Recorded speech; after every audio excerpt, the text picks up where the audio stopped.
While it is absolutely crucial that we recognize the crisis, that it is in a state of crisis, it's even more important that you take the recognition of the crisis and you turn it to aspiration, that you identify the things that are needed to solve the crisis and to prevent future crises, to make the landscape a healthful place again, that it would still represent the things that it represents, but that it would be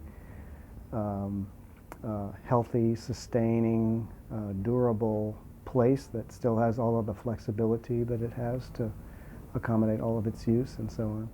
The stance that we're trying to take as a panel is to help with and try to give a much broader view and promote the idea that a broader view needs to be developed before, that will, not, I shouldn't say before, but that would actually guide all these individual daily decisions that they're having to make.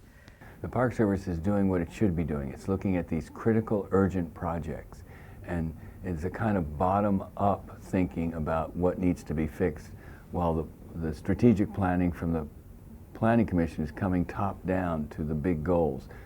It's now time to make those meet so we get the right projects in the right way, urgently done.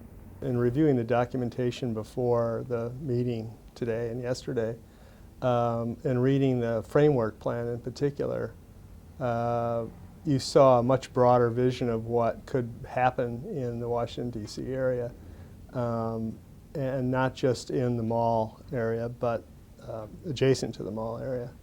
And huge changes that would have a dramatic effect on the city.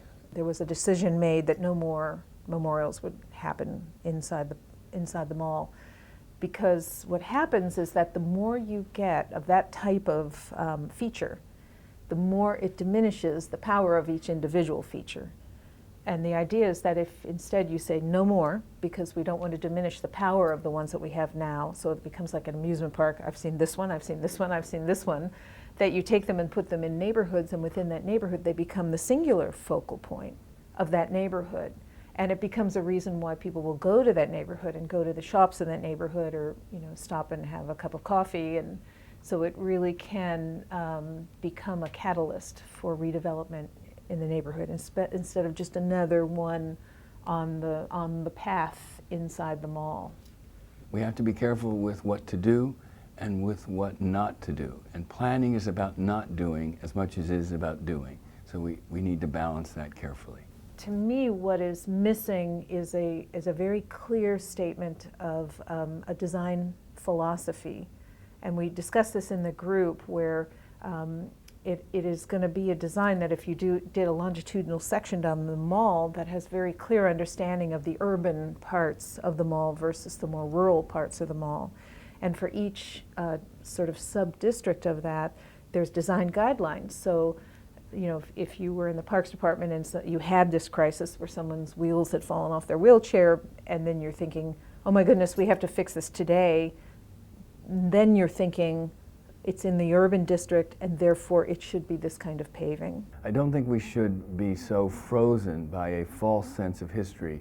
We certainly want to be careful, we want to be culturally sensitive, but we need to meet the needs of the growing demand for use and for circulation and for comfort. The national story evolves from generation to generation, and I think we have to be willing and able to respond to those changes.